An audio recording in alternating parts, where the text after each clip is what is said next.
अस्सलाम वालेकुम स्टूडेंट्स। आज का जो टॉपिक रहेगा वो क्लास 6 का separation of solids from liquids रहेगा। तो separation of solids from liquids जो है वो हम इसके बहुत सारे मेथड हैं हमारे पास। तो हम जो आज पढ़ेंगे, आज की वीडियो हम देखेंगे सेपरेशन ऑफ सॉलिड्स के कितने मेथड्स हैं हमारे पास। तो हमने देखा कुछ सॉलिड्स जो हैं लिक्विड्स के साथ अच्छी तरह मिल जाते हैं, सॉल्युबल हो जाते हैं, और कुछ सॉलिड्स जो हैं वो लिक्विड्स के साथ सॉल्युबल नहीं हो जाते।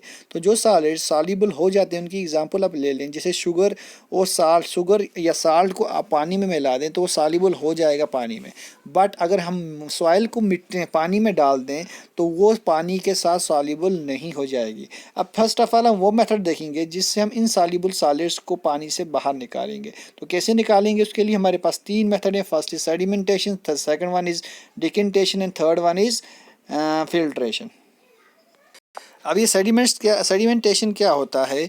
जब हमने पानी में मिट्टी को मिला दिया उसके बाद उस बर्तन को हम हिलाएंगे नहीं, कुछ टाइम कुछ देर उस बर्तन को वैसे ही रहने देंगे। तो क्या देखेंगे हम, जो मिट्टी है सारी की सारी मिट्टी जो है वो पानी के पार्टिकल्स से हेवियर होते हैं। मिट्टी के पार्टिकल्स तो सारे के सारे पार्टिकल्स जो है मिट्टी के नीचे बैठ जाएंगे, नीचे पानी के नीचे बैठ जाएंगे। तो जब नीचे बैठ जाएंगे तो इस प्रोसेस को हम क्या बोलते हैं? सेडिमेंटेशन। तो पानी के नीचे बैठ जाएंगे, जो मिट्टी नीचे बैठ गई इसको बोलते हैं सेडिमेंट्स, और क्लियर पानी ऊपर आपका बच गया। Without disturbing the water, without disturbing the soil. अब पानी को, सॉइल को डिस्टर्ब करने के बिना हमने क्या करना है? आहिस्ता से बर्तन ऊपर उठाना है और साफ पानी को आहिस्ता आहिस्ता करके दूसरे बर्तन में उल्टा देना है। तो this process is known as decantation. अब मिट्टी को विदाउट डिस्टर्बिंग द पार्टिकल्स, हमने उस मिट्टी को बैठने दिया, उस मिट्टी को नीचे बैठने दिया, तो that is known as sedimentation. और जब पानी पूरी मिट्टी नीचे बैठ गई, पानी को आहिस्ता से हमने उठा के दूसरे बर्तन में उल्टा दिया, that process is known as what? That process is known as decantation. अब जो नेक्स्ट प्रोसेस है वो है आपका फिल्ट्रेशन। फिल्ट्रेशन में क्या होता है? फिल्ट्रेशन इज द प्रोसेस, कौन सा प्रोसेस है? इसमें हम क्या करते हैं? By the help of filter paper हम जो है चीज़ ये हम जो sorry with the help of filter paper हम जो है पार्टिकल्स को अलग निकालते हैं, इनसॉल्युबल पार्टिकल्स को अलग निकालते हैं। अब जो मिट्टी पानी में जो बच गई है हम क्या करेंगे? फिल्टर पेपर की मदद से हम एक बर्तन नीचे रखेंगे, ऊपर फिल्टर पेपर हम रखेंगे किसी में, और उसके बाद जो मिट्टी वाला पानी है हम इस फिल्टर पेपर से गुजारेंगे। तो जब गुजारने के बाद हम देखेंगे कि जो पानी है वो इससे गुजर जाएगा, तो पानी नीचे साफ आ जाएगा, लेकिन ऊपर जो मिट्टी सारी बच जाएगी। तो this process is known as filter paper. तो ये आप घर में भी करते हैं, जब चाय बनाते हैं उसके बाद अपने चाय की पत्तियों को अलग करना होता है तो क्या करते हैं आप? एक छाननी की मदद से चाय की पत्तियां अलग करते हैं और आप चाय को अलग निकालते हैं। That is also known as filtration. और आप ये जब जूस निकालते हैं, जूसर ग्राइंडर में आप क्या करते हैं? जूस निकालते हैं, तो आपकी जो जूस की गंध है वो भी आप छाननी से अलग कर सकते हैं। तो the process is known as filtration. तो फिल्ट्रेशन में क्या होता है? The insoluble solid is remain in the filtering device. जो पानी के साथ जो पार्टिकल्स नहीं मिले होते हैं वो फिल्टर डिवाइस में रह जाते हैं, और जो पानी है वो दूसरे कंटेनर में चला जाता है। The liquid that passes through, जो पानी नीचे चला गया, जो लिक्विड दूसरे बर्तन में चला गया उसको आप फिल्ट्रेट बोलते हो। और जो अनडिजॉल्व्ड सॉलिड पार्टिकल्स जो बच गए उसको आप क्या बोलते हैं? रेजिड्यू बोलते हो। ये आप with the help of filter paper करते हो। ये प्रोसेस है, आपके तीन प्रोसेस थे अभी तक, सेडिमेंटेशन, डिकेंटेशन एंड फिल्ट्रेशन। अब हम देखेंगे वो प्रोसेस जिनसे हम जिसमें सॉल्युबल पार्टिकल्स को कैसे हम निकाल सकते हैं पानी से बाहर या लिक्विड से बाहर। अब हम देखेंगे वो वाली हमारे पास हैं, ये वाली आपके पास sorry separating soluble solids from liquids. जो पानी के साथ सॉल्युबल हो गए, जो सॉलिड्स पानी के साथ क्या हो गए? मिल गए हैं, उसको कैसे आप निकालोगे? बाय द प्रोसेस ऑफ, जैसे पानी में आपने नमक मिला दिया तो आप इवापोरेशन करके, उस evaporation by the method of evaporation से आप उसको पानी को अलग कर सकते हो और साल्ट को अलग कर सकते हो। या पानी जैसे आप उस बर्तन को आप गैस पे रख दें, आहिस्ता आहिस्ता क्या होता जाएगा? पानी सूखता जाएगा, पानी जो है वेपर्स में चेंज होता जाएगा और आपका सॉलिड वहीं पे रह जाएगा। तो this is known as what? This is known as फिर ये जो प्रोसेस है ये इवापोरेशन वाला प्रोसेस है। और now separating soluble liquids from this solution. अब आपके पास एक और मेथड है जिसको आप लिक्विड्स को लिक्विड से कैसे सेपरेट करोगे। This method is used for the separation of mixtures containing two miscible liquids. Miscible liquids का मतलब होता है जो लिक्विड्स एक दूसरे के साथ मिले हुए होंगे। तो हमें उनमें क्या होता है, एक ही चीज़ उनमें हो सकती है कि उनका दो लिक्विड्स का जो है बॉइलिंग पॉइंट कभी भी सेम नहीं होता। हम उनको हीट अप करके, तो जब एक का by the help of by heat up करके उसको हम दूसरे कंटेनर में ला सकते हैं। तो इस प्रोसेस को कहते हैं डिस्टिलेशन प्रोसेस। डिस्टिलेशन प्रोसेस में डिस्टिलेशन हम एक कंटेनर लेते हैं, उसको उसको नीचे से हीट अप करते हैं और उसमें जो है एक छोटा सा ट्यूब लगाते हैं, जिस ट्यूब में से हम क्या करते हैं दूसरे कंटेनर का रास्ता बनाते हैं ताकि जो दूसरा लिक्विड है वेपर्स की फॉर्म में दूसरे कंटेनर में आ जाए, क्योंकि दोनों का बॉइलिंग पॉइंट कभी सेम नहीं होता। तो ये था आपका separation of what solids from liquids and liquids from liquids. तो अब separation of mixtures of two liquids, दो लिक्विड्स का, जैसे आपके पास विंजार एंड लेमन जूस को कैसे आप अलग करोगे, इसके लिए भी आपके पास एक मेथड है। तो ऐसे लिक्विड्स को हम अलग कैसे करेंगे। Lemon juice and vinegar are completely soluble in water and form a single layer with water, whereas mustard oil and kerosene does not। जो ये था अभी तक, हम उनको तो हम निकाल सकते हैं। अब जैसे वो उनका बॉइलिंग पॉइंट अलग था तो हमने उनको अलग कर लिया। तो अब हमारे पास जैसे मस्टर्ड ऑयल है या केरोसिन ऑयल है, तो हमें पता है ये पानी के साथ नहीं मिलते, तो ये डिस्टेंट लेयर बनाते हैं। तो इसके लिए हम क्या करेंगे, इसके लिए हम एक और प्रोसेस करते हैं जिसका नाम है फ्रैक्शनल डिस्टिलेशन। फ्रैक्शनल डिस्टिलेशन से हम इनको अलग कर सकते हैं। तो अब हमारे पास liquids that are soluble in water and form a single layer, they are known as miscible liquids, but whereas liquids that are insoluble in water, that are not soluble in water, they are known as immiscible liquids। तो अब हम देखेंगे fractional distillation, हमारे पास एक method है जिससे हम क्या करते हैं, हम ये जो आपके पास सॉरी तो अब हम दो मिसिबल लिक्विड्स को कैसे बाहर करेंगे। तो इसके लिए हमारे पास एक और फ्रैक्शनल डिस्टिलेशन, जैसे डिस्टिलेशन है वैसे ही प्रोसेस आपका फ्रैक्शनल डिस्टिलेशन भी है। तो उसमें आप क्या करते हो, अगर आपके पास अल्कोहल आपने पानी में मिला दिया, तो अल्कोहल का जो बॉइलिंग पॉइंट है वो पानी से कम है। अगर हम हीट करेंगे तो अल्कोहल पहले वेपर्स में चेंज होना स्टार्ट हो जाएगा।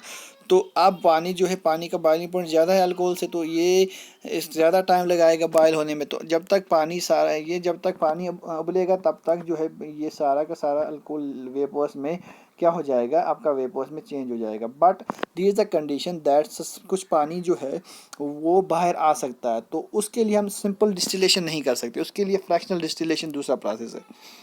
फ्रैक्शनल डिस्टिलेशन में क्या होता है, अब देखिए कंडेंसर, फ्रैक्शनल डिस्टिलेशन में हमने कंडेंसर लगाया होता है। तो उसमें उससे क्या होता है, जो पानी, जब तक एक लिक्विड दूसरे कंटेनर में सारा का सारा ना चला जाए तब तक वो कंडेंसर उसको ठंडा करता रहता है। तो this process is known as what, this process is known as fractional distillation. तो one more process is there that is known as funnel, separating funnel. तो अगर मैंने आपको बोला पानी और तेल आपस में मिलते नहीं, तो ये डिफरेंट लेयर बनाते हैं। तो हम इसको एक फ़नल में डालते हैं जिसका नाम है स्प्रेडिंग फ़नल। तो हम क्या करते हैं, नीचे से उसका नाब जो है वो खोल देते हैं, तो नीचे दूसरा बर्तन रखते हैं। तो क्या करते हैं, देखते रहते हैं जब तक उसकी लेयर, पानी की लेयर नीचे पूरी नहीं आ जाती, तो तब तक हम उसको खुला रखते हैं। जैसे ही पानी पूरा नीचे आ गया वैसे उसको बंद कर दिया, तो एक बर्तन में आपका तेल रह जाएगा या कोई भी लिक्विड रह जाएगा और दूसरे में दूसरा लिक्विड रह जाएगा। अब आपके पास separation of substances using more than one method. तो हर जगह पे जो है एक ही मेथड से हम सारी चीज़ें अलग नहीं कर सकते। तो देयर आर थिंग्स वेयर जो एक से ज़्यादा मेथड हमें यूज़ करना पड़ते हैं। तो वो कहाँ कहाँ पे हम देखेंगे। तो कुछ मिक्सचर ऐसे हैं जहाँ पे सिर्फ एक ही मेथड से हम इन दो को अलग नहीं कर सकते। तो वहाँ पे आपने क्या करना पड़ेगा, वहाँ पे आपने जैसे आपने मिट्टी पानी में मिला दी और नमक भी मिला दिया, तो पहले एवापोरेशन करनी पड़ेगी, पहले फिल्ट्रेशन करनी पड़ेगी, फिर एवापोरेशन करनी पड़ेगा। तो वैसे वहाँ पे हम एक से ज़्यादा मेथड से यूज़ करके इसको अलग कर सकते हैं। तो अब हमारे पास है सॉल्युबिलिटी क्या होता है। तो पानी में हम कितना नमक मिला सकते हैं, पानी की कैपेसिटी कितनी है नमक लेने की, एक गिलास में हम कितने नमक मिलाएंगे। जब तक हम पानी में नमक डालते जाएंगे तो तब तक, जब तक वो नमक उसमें सॉल्युबल होता जाएगा तो तब तक वो पानी जो है, जब तक वो नमक हम डालेंगे तब तक वो सॉल्युबल होता जाएगा। तो that is known as solubility of water. तो एक पॉइंट वैसा आएगा जहाँ पे वो नमक पानी में सॉल्युबल होना स्टॉप कर देगा। तो वो होता है आपका पानी में कितना नमक ये आप डाल सकते हो। तो वो होता है solubility of water, the amount of solute that can be dissolved by the solvent. तो एक पानी जो है वो कितना नमक को डिसॉल्व कर सकता है, वो उसकी सॉल्युबिलिटी पे डिपेंड करता है।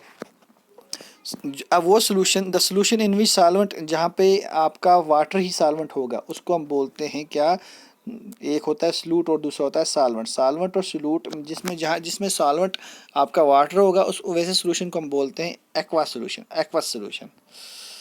आपके पास एक और चीज़ है यहाँ पे, सैचुरेशन क्या होता है, सॉल्यूशन में reach a point where it is not possible to dissolve any more solute in it. जैसे मैंने आपको बोल दिया, एक पॉइंट वैसा आएगा पानी में जब हम नमक डालेंगे या चीनी डालेंगे, एक पॉइंट वैसा आएगा कि उसके बाद उसमें वो डिसॉल्व होना बंद हो जाएगा।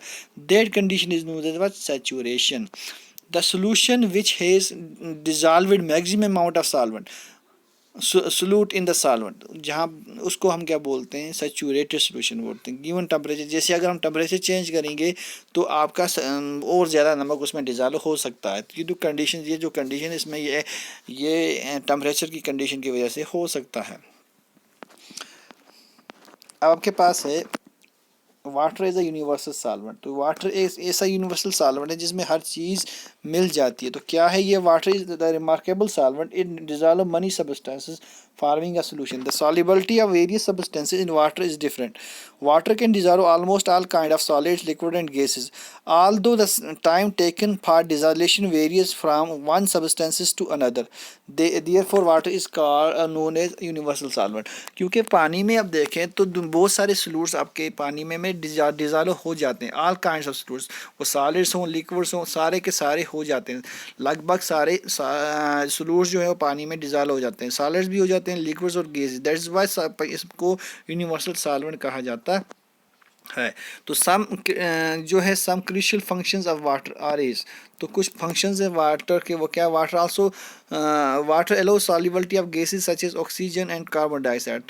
तो आप देखते हैं ऑक्सीजन और कार्बन डाइऑक्साइड भी वाटर में सॉल्युबल हो जाते हैं। The property water is of paramount importance to marine animal. That is why जो आपके जानवर जो पौधे या जानवर पानी में रहते हैं वो इसी ऑक्सीजन को यूज़ करके ज़िंदा रह सकते हैं। Water helps in the dissolution of most ionic compounds, acids, basis and compounds made up of polar molecules. तो ये इनको डिसोल्यूशन करने में भी मदद करता है। अब ये देखें कुछ पॉइंट और हैं यहाँ पे, water help in digestion of food. तो आपकी बॉडी में जो डाइजेशन होती है वो उसमें भी आपका वाटर है मदद करता है, डाइजेशन में भी मदद करता है। तो plant take up nutrients minerals from and salt from soil. तो वो किसकी मदद से लेते हैं, वाटर की मदद से लेते हैं, सॉइल से। तो water also use as a solvent to transport waste and unwanted materials out of the body through the sweating and urination. तो पानी के ज़रिए से हमारी बॉडी से बहुत सारे के अनवांटेड वेस्टेज भी निकलते हैं, जैसे आपके यूरिन ले लें या आपका पसीना आता है उसके ज़रिए से वो भी एक सोर्स है पानी का, तो उससे भी आपका ये गंदगी बाहर आती है। आज का जो आपका टॉपिक था ये अब ख़त्म हो चुका है। तो अब हम इसके क्वेश्चन जो है नेक्स्ट वीडियो में करेंगे। तब तक के लिए आप क्या करेंगे, आपको ये वीडियो लाइक भी करनी है, कमेंट भी करनी है और सब्सक्राइब भी करनी है। तो मैं देखूंगा कितने स्टूडेंट्स इसको सब्सक्राइब करेंगे और कितने स्टूडेंट्स इसको लाइक करेंगे और कितने स्टूडेंट इसको जो है वो शेयर करेंगे। तो तब तक के लिए गुड बाय।